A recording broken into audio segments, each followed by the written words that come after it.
Hi, everyone.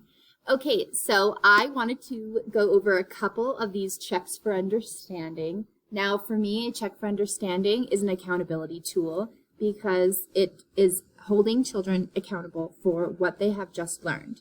If you are going to be modeling something, or if you're going to be reading an article or a story, if students are going to be listening to a video or watching a video or listening to a story, it's always important to break up long things with checks for understanding or do checks for understanding at the end.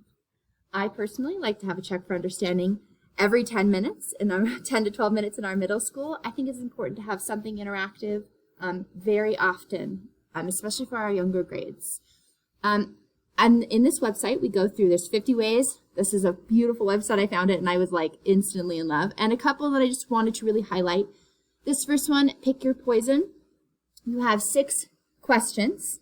You designate those questions into chat pods. And this is when we can use the function in Zoom where students get to choose which breakout room they want to go into.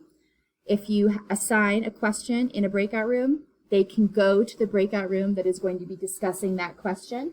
Therefore, they have like choice involved. You set a timer, and now that we know that we can share our screen in our breakout rooms, you can have that question posted, and you can have a timer going that whole time so that they know when they have to be finished with their discussion. There are many checks for understanding. I want to know a few of your favorites in that Padlet.